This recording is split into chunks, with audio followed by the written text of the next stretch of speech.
Hi, నేను మీ లక్ష్మినండి. ఈరోజు నేను తులసి టీ చేస్తున్నాను. ఈ టీ చాలా టేస్టీగా ఉంటుంది. మనకు 100 ఆరోగ్య లాభాలు ఉన్న తులసి ఆకులతోటి టీ చాలా బాగుంటుందండి. తులసి ఆకు, అల్లము, ఈ 2 పదార్థాలతోటి టీ చేసుకొని తేనె కలుపుకొని తాగటమే. ఈ తులసి ఆకులు మనకు కషాయంలో తాగినా కూడా దగ్గు జలుబు తగ్గుతుందండి. ఇది మనకు 2 సార్లు టీ తాగే అలవాటు ఉన్నప్పుడు ఒక్కసారి తులసి ఆకుల టీ తాగితే మనకు ఊపిరితిత్తులు క్లీన్ అయ్యి జీర్ణ సమస్యలు రావని చెప్తున్నారు వైద్యులు. మనం చిన్నపిల్లలకు దగ్గు కఫం ఉన్నప్పుడు చేతుల 4 ఆకులు వేసుకొని 3 చుక్కలు 4 చుక్కల రసం తీసి తాపిస్తే కఫం కరిగి పిల్లలు యాక్టివ్గా ఉంటారు అంటున్నారు. మనకు చిన్నపిల్లలకు సోబి మచ్చలు వచ్చినప్పుడు, తెల్లటి సోబి మచ్చలు వస్తుంటాయి కదండి చిన్నపిల్లలకు. వచ్చినప్పుడు తులసి ఆకు నిమ్మరసం సమపాలుగా తీసి కలిపి ఫ్రిడ్జ్లో పెట్టుకొని రోజు దానిలో మీద రాస్తూ ఉంటే ఒక నెల రోజుల్లో అవి తగ్గిపోతాయండి. నా అనుభవపూర్వకంగా చెప్తున్నాను. తులసి ఆకులు రసం మన కషాయంలో కలుపుకొని తులసి ఆకులు వేసుకొని కషాయం కాసుకొని దగ్గు జలుబు ఉన్నప్పుడు తాగుతూ ఉంటే 3-4 రోజుల్లో అవి తగ్గిపోతాయండి. అది కూడా నేను చేసే వైద్యమే.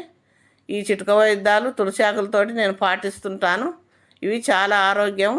ఉదయం 4 ఆకులు నవ్వులుకొని తిన్నా కూడా బడిగడుపున కొలెస్ట్రాల్ బీపీ నార్మల్ అవుతుంది అని అంటున్నారు. ఇవి ఎప్పుడన్నా మనకు నోరు దుర్వాసన వస్తున్నప్పుడు ఒక 2 ఆకులు తీసుకొని నోట్లో వేసుకొని నవ్వులితే కూడా నోరు దుర్వాసన తగ్గిపోతుందని చెప్తున్నారు. ఇలా చెప్పుకుంటూ పోతే ఈ తులసి ఆకుల్లో చాలా రకాల గుణాలు ఉన్నాయి కదండి. 100 లాభాలు ఉన్నాయి అని అంటున్నారు.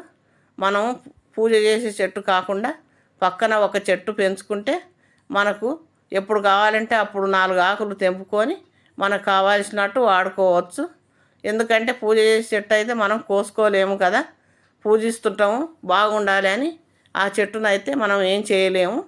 పక్కన వేసుకున్న చెట్టు అయితే మనకు ఏ దానికైనా పనికొస్తుంది. ఇప్పుడు పొయ్యి మీద ఈ టీ కొరకు పొయ్యి మీద ఒక గిన్నె పెట్టి 3 కప్పుల వాటర్, నేను 2 కప్పుల టీ చేసుకుంటున్నాను.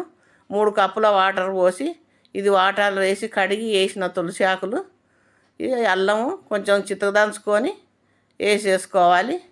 ఈ వాటరు మరుగుతుంటే 3 కప్పుల వాటరు 2 కప్పులు కావాలి. ఇలా మరిగిపోవాలి.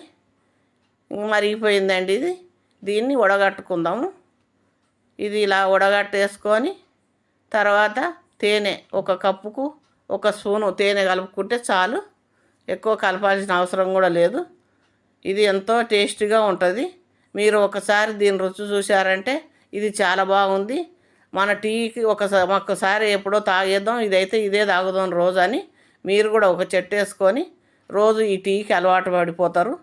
చాలా టేస్టీగా ఉంటుంది ఈ టీ. కావాలంటే మీరు చేసుకొని దీని టేస్ట్ చూసి సబ్స్క్రైబ్ చేసుకొని లైక్ చేసి షేర్ చేయండి.